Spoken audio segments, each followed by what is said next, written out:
2014 అధికారంలోకి వచ్చిన గౌరవ కేసీఆర్ గారు పల్లె ప్రగతి పట్టణ ప్రగతి అనే కార్యక్రమాన్ని తీసుకోవడం జరిగింది. అలాంటి కార్యక్రమం ద్వారా ముఖ్యంగా పల్లెలు పట్టణాలు శుభ్రంగా ఉండాలి. పరిశుభ్రంగా ఉన్నట్లయితే తెలంగాణ ఆరోగ్యవంతమైన తెలంగాణ రాష్ట్రం వస్తారనే ఉద్దేశంతో పల్లె ప్రగతి పట్టణ ప్రగతి తీసుకొచ్చి మున్సిపాలిటీస్ అన్నింటినీ కూడా పట్టణ ప్రగతి ద్వారా శుభ్రంగా ఉంచడం అని చెప్పి ఫస్ట్ మనం నేర్పించిన విద్య. అది దాన్ని చాలా సక్సెస్ఫుల్ గా కంప్లీట్ చేసుకొని మెదక్ను గ్రీన్ సిటీగా కూడా ఒకసారి అవార్డు తీసుకోవడం జరిగింది.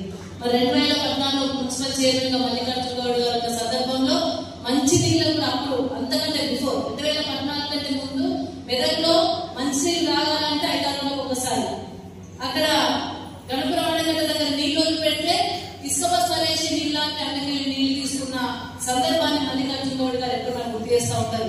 ఆ సందర్భంలో మనము డిప్యూటీ స్పీకర్ గా గౌరవ కేసీఆర్ గారికి అవకాశం ఇచ్చినప్పుడు ఫస్ట్ మంచినీళ్ళ మీద దృష్టి పెట్టి ఇక్కడ 53 కోట్ల రూపాయలు మెదక్ టౌన్ కు మంజూరు చేయించడం జరిగింది. ఆ 53 కోట్లతోనే మన పైప్ లైన్లు అవన్నీ కూడా అది ప్రపంచ బ్యాంక్ వరల్డ్ నిధుల నుండి తీసుకోవడం జరిగింది.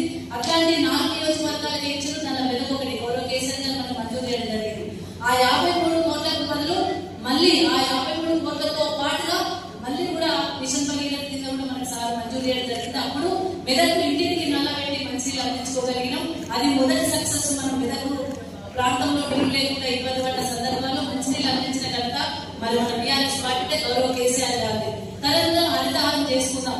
తదనంతరం రోడ్డు కూడా మెయిన్ రోడ్డు కూడా సరిగా లేకుండే, ఆ ఫస్ట్ టైం బ్రిడ్జ్ కూడా లేకుండే.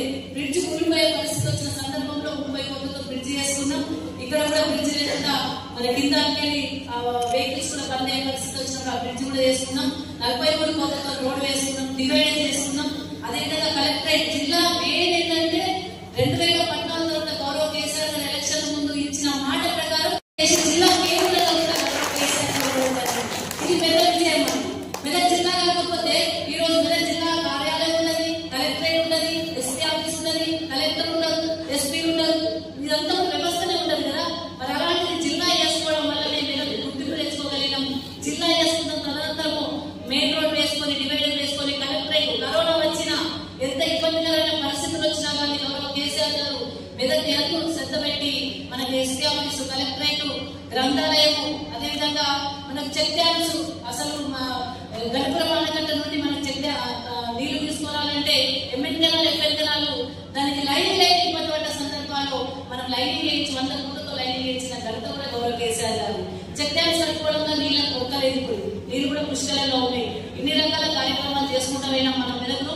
అదే రామాయణపేట మున్సిపాలిటీ కూడా మనది 25 కోట్ల రూపాయలు గౌరవ కేసీఆర్ గారు మంజూరు చేస్తే మరి ఇప్పటి వరకు వాటి అతి లేదు, గతి లేదు. ఇప్పటి వరకు కూడా వాటిని మళ్ళీ ఇక్కడ గెలిచిన వాళ్ళు పట్టించుకున్న పాపన లేదు. మరి గతంలో కూడా 9 కోట్ల రూపాయలు ఇవ్వడం జరిగింది. మున్సిపల్ బిల్డింగ్ కూడా 2 కోట్ల రూపాయలు మంజూరు చేయడం జరిగింది.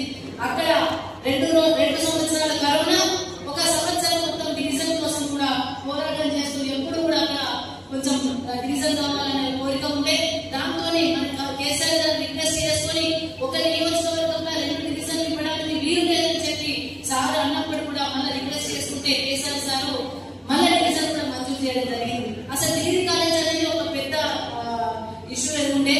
ఎందుకంటే ఇంటర్మీడియట్ వరకు 4 ప్రైవేట్ కాలేజ్ ఉంది. కానీ డిగ్రీ కాలేజ్ లేకపోవడం వల్ల చాలా మంది పిల్లలు కామారెడ్డికో, మెదకో, తూప్రాలో లేకపోతే ఇంకెక్కడికో వెళ్ళి చదవాల్సిన పరిస్థితులు ఉంటే మరి అలాంటి పరిస్థితుల నుండి కూడా మనము అధిగమించి డిగ్రీ కాలేజ్ కూడా రామాయణపేటకు మంజూరు చేసుకోవడం జరిగింది. సాధ్యమైనంత వరకు అక్కడ కూడా అనేక రకాల కార్యక్రమాలను శ్రీకారం చుట్టినప్పటికీ కూడా మంజూరు చేసిన నిధులను మళ్ళీ మంజూరు చేయకపోగా ఆ నిధుల పనులను కూడా పక్కన పడేసి ఆ నిధులు కూడా ల్యాబ్స్ అయ్యే విధంగా చేసింది ఇప్పుడు వచ్చిన ప్రభుత్వం. మా మున్సిపల్ చైర్పర్సన్ అప్పుడు మల్లికార్జున గౌడ్ గారు ఉన్నాయి, తర్వాత కూడా పాలకవర్గం కూడా ఉంది. పాలకవర్గం కూడా అందరూ కూడా కమిట్మెంట్ తో పనిచేసిండ్రు. ఎందుకంటే మీరు చూస్తూ ఉన్నారు ఇప్పుడు ప్రజాప్రతినిధులు ఏ విధంగా 1 year నుండి పనిచేస్తుండ్రు. మరి గతంలో మనల్ని మాత్రం కమిట్మెంట్ తో పనిచేసిండ్రు, నిజం కూడా పార్టీ అనుసంధానంతో పనిచేసిండ్రు, కేసీఆర్ ఆదేశాల మేరకే పనిచేసిండ్రు. మా సర్పంచులు, ఎంపీటీసీలు, జెడ్పీటీసీ, ఎంపీపీలు ఏ విధంగా పనిచేసి పేరు తెచ్చుకున్నారో అదే విధానంతో మా కౌన్సిలర్స్, చైర్మన్లు, మున్సిపల్ చైర్పర్సన్స్, కౌన్సిలర్స్ కూడా ఆ విధంగా పనిచేసిండ్రు. పార్టీ ఆదేశానుసారం కమిట్మెంట్ తో ప్రజల కోసం పథకాలు తీసుకెళ్లే విధంగా స్వలాభం చూసుకోకుండా అనేక రకాల కమిట్మెంట్ తో పనిచేసిన ఘనత మా మున్సిపాలిటీ ప్రజాప్రతినిధులని సందర్భంగా నేను డంకా బజాయించి చెప్పగలుగుతాం. ఎందుకంటే గతంలో నిధుల కొరత ఉన్నా, కొరత లేకున్నా, నిధులు వచ్చినా వాటిని సక్రమంగా వినియోగించే విధంగా ఒక 4 కోట్లతో జరుగుతున్న మన గట్టి మార్కెట్ 2 కోట్ల వరకు ఇప్పటికీ కంప్లీట్ ఉండాలి. ఇప్పటికీ దాన్ని కంప్లీట్ చేసిన పాపాలు పోతలేదు. అంత పెద్ద బిల్డింగ్, అంత పెద్ద రైతు బజార్ కట్టినాం, దాన్ని ఇప్పటివరకు పట్టించుకొని 1 ఇయర్ కూడా దాన్ని కంప్లీట్ చేసిన పాపాలు పోతలేదు ఈ ప్రభుత్వం. అంటే కేసీఆర్ కొనసాగించిన పనులను కొనసాగించాల్సింది పోయి కేసీఆర్ మరి చేసిన మంచి పనులను కూడా పక్కన పెట్టేసి ఈ రోజు మరి హంపక దంపకు దండ ఉపన్యాసం తప్ప మరి పనులకు అయితే లేదు. ఇప్పటికి రైతు భరోసా లేదు, 6 గ్యారెంటీలు లేవు, 450 హామీలు లేవు. రేవంత్ రెడ్డి కేవలం బుల్డోజు రాజకీయం, మాటల రాజకీయం, ఏమంటారు దాని కక్ష చర్యలతో అనవసరమైన కేసులు పెట్టుడు, ఈడీలను పిలుచుడు, లేకపోతే ఏసీపీలను పిలుచుడు, అక్కడ ఏం లేకుండా కేటీఆర్ గారి కేసు పెట్టించుడు, ఇట్లాంటి వాటిలోనే పోతుంది తప్ప మరి వాళ్ళ ప్రభుత్వం అభివృద్ధిలో కానీ ప్రజల కోసం కానీ మరి పనిచేసేలో కానీ కేసీఆర్ తో పోల్చుకుంటలేదు. కేసీఆర్ తో పోల్చుకునే కనీసం పోల్చుకునే స్థాయి కూడా నీకు కాదు. కేసీఆర్ ఎక్కడ, నువ్వెక్కడ? కేసీఆర్ అయితే ప్రజల కోసం పనిచేసిండు, 10 సంవత్సరాల కమిట్మెంట్ తో పనిచేసిండు, తెలంగాణ తెచ్చిండు, ఒక మంచి గుర్తింపు గల నాయకుడిగా, చరిత్ర ఎక్కే నాయకుడిగా తెచ్చిండు. నువ్వు ఏడగా ఫెయిల్ అయిపోయావు. కేసీఆర్ ఒక మంచి పనులను కనీసం మెచ్చుకుంటలేవు. కేసీఆర్ చేసిన పనులను పక్కన పెట్టేసి మరి నువ్వు రకంగా ఇబ్బందికరమైన పరిస్థితులు ప్రజలు చేస్తున్నావు. కాబట్టి నీకు ఈ రోజు ప్రతి గ్రామ సభలో కూడా నీకు ఎదురుతున్నారు, ప్రతి గ్రామ సభలో నీ అధికారులు ఎదురుతున్నారు, ప్రతి గ్రామ సభలో నీ ప్రజాప్రతినిధులు ఎదురుతున్నారు, ప్రతి గ్రామ సభలో నీకు మరి వ్యతిరేక భావం కనబడతా ఉంది. దీన్ని ఇప్పటికైనా తెలుసుకొని మరి ప్రజలకు మంచి పరిపాలన అందించే విధంగా రేవంత్ రెడ్డి చర్యలు తీసుకోవాలి.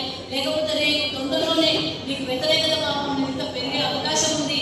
రేపు అన్ని ఎన్నికల్లో కూడా లోకల్ బాడీ ఎన్నికలు పెట్టి చూడు, నీకు సర్పంచ్ ఎన్నికల్లో కావచ్చు, ఎంపీటీసీ ఎన్నికలు కావచ్చు, జడ్పీటీసీ ఎన్నికలు కావచ్చు, మున్సిపల్ ఎన్నికలు కావచ్చు, తప్పకుండా కేసీఆర్ విజయం సాధిస్తారు. గులాబీ జెండా రెపరెపలాడుతుంది. తప్పకుండా రేపు మళ్ళీ విజయం వైపు మొగ్గు చూపుతుంది. ప్రజలందరూ కూడా ఈ వైపు ఉన్నారు. అందుకే దయచేసి మీ అందరినీ కూడా ఒకటే కోరుతా ఉన్నాను, అందరూ కూడా మళ్ళీ కమిట్మెంట్ తో పనిచేద్దాం. 14 సంవత్సరాలు మనం ఉద్యమం చేసినాం, 10 సంవత్సరాలు అధికారంలో ఉండి ప్రజల కోసం పనిచేసినాం.